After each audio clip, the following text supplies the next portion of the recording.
আজকের সর্বশেষ সংবাদে আপনাদের সবাইকে স্বাগত। শুরুতেই সংবাদ শিরোনাম। উপদেষ্টার প্রস্তাব ফিরিয়ে দিয়ে যা বললেন শায়েখ আহমদুল্লাহ। শেখ হাসিনা ইস্যুতে ভারতকে কঠোর বার্তা দিল বিএনপি। এবার বিস্তারিত। উপদেষ্টার প্রস্তাব ফিরিয়ে দিয়ে যা বললেন শায়েখ আহমদুল্লাহ। বাংলাদেশের অন্তর্বর্তীকালীন সরকারের প্রধান উপদেষ্টা হিসেবে শপথ নিয়েছেন ডক্টর মোহাম্মদ ইউনূস। বৃহস্পতিবার রাত ৯টার পর শপথ গ্রহণ করেন নোবেলজয়ী এই অর্থনীতিবিদ। তাকে শপথ বাক্য পাঠ করান রাষ্ট্রপতি মোহাম্মদ শাহাবুদ্দিন। এ সময় অন্তর্বর্তীকালীন সরকারের বাকি ১৬ সদস্যের মধ্যে ১৩ জন উপস্থিত ছিলেন। প্রধান উপদেষ্টা শপথের পর একসঙ্গে শপথ নেন ১৩ উপদেষ্টা।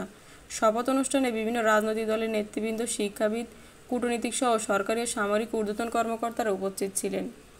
এদিকে উপদেষ্টা হওয়ার প্রস্তাব পেয়েও তা ফিরিয়ে দিয়েছেন ইসলামিক ব্যক্তিত্ব শায়েখ আহমদুল্লাহ। এ বিষয়ে বৃহস্পতিবার রাতে নিজ ফেসবুক অ্যাকাউন্টে একটি পোস্ট দেন তিনি। পোস্টে অন্তর্বর্তীকালীন সরকারের সাফল্য কামনা করে তিনি লিখেছেন, নতুন বাংলাদেশ গড়ার স্বপ্ন নিয়ে অন্তর্বর্তীকালীন সরকারের যাত্রা শুরু হলো। আমি এই সরকারের সাফল্য কামনা করছি। তিনি আরও লেখেন, সর্বপ্রকার জুলুম, অরাজকতা, চাঁদাবাজি ও অপশাসনের অবসান হোক। এদেশে সব ধর্মের মানুষ ভালো থাকুক ও নিরাপদ থাকুক। নতুন সরকারের কথায় ও কাজে সংখ্যাগরিষ্ঠ মানুষের বিশ্বাস ও মূল্যবোধের প্রতিফলন ঘটুক, এই প্রত্যাশা তাদের প্রতি। এরপর শায়েখ আহমদুল্লাহ বলেন, আলহামদুলিল্লাহ, আলেমের প্রতিনিধি হিসেবে মনোনীত হলেন সিনিয়র আলেম, প্রিয় মানুষ ডক্টর আফমা খালেদ হোসেন। অভিনন্দন তাকে। মহান আল্লাহ তার কাজ সহজ করে দিন এবং তাকে সঠিক পথে পরিচালনা করুন। নিজের নাম প্রস্তাবের বিষয়ে এই আলেম লেখেন, আমার অযোগ্যতা সত্ত্বেও আপনারা অনেকে গত ২ দিন ধরে আমার নাম প্রস্তাব করেছেন এবং আমার প্রতি আস্থা প্রকাশ করেছেন, যার উপযুক্ত আমি ছিলাম না। তাদের সবার প্রতি আমি কৃতজ্ঞ। মহান আল্লাহ আপনাদের ভালোবাসা ও সুধারণার উত্তম বিনিময় দান করুন। তিনি আরও লেখেন, নতুন সরকারের কাছে মানুষের প্রত্যাশা অনেক বেশি। তার কতটুকু তারা পূরণ করতে পারবে সেটা সময়ই বলে দেবে। তবে দোয়া করি, প্রিয় মাতৃভূমি ভালো থাকুক, নিরাপদ থাকুক আমাদের জীবন, সম্পদ, দিন ও ঈমান। শেখ হাসিনা ইস্যুতে ভারতকে কঠোর বার্তা দিল বিএনপি। নোবেলজয়ী অর্থনীতিবিদ ডক্টর মোহাম্মদ ইউনূসের নেতৃত্বে বাংলাদেশে গঠিত হয়েছে নতুন অন্তর্বর্তী সরকার। তারপরে সাবেক প্রধানমন্ত্রী শেখ হাসিনার ইস্যুতে ভারতকে সতর্ক করল বাংলাদেশ জাতীয়তাবাদী দল বিএনপি।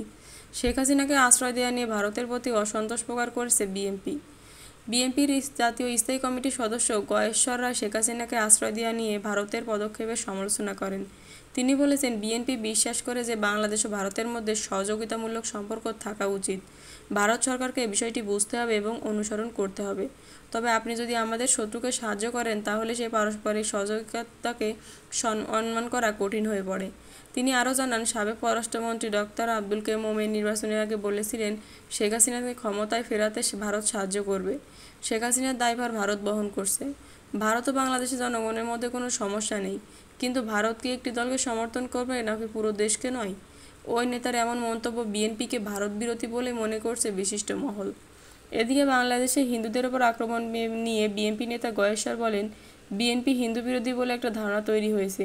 বিএনপি বাংলাদেশের বিভিন্ন সম্প্রদায়ের লোকদের নিয়ে গঠিত এবং সব ধর্মের পক্ষে দাঁড়িয়েছে। আপনি কোন জেলা থেকে আমাদের ব্রেকিং নিউজ দেখছেন কমেন্টে জানাবেন এবং সবার আগে সর্বশেষ সংবাদ পেতে আমাদের চ্যানেলটি সাবস্ক্রাইব করে আমাদের সাথেই থাকুন। পরবর্তী ব্রেকিং নিউজের জন্য আমন্ত্রণ রইল। ধন্যবাদ।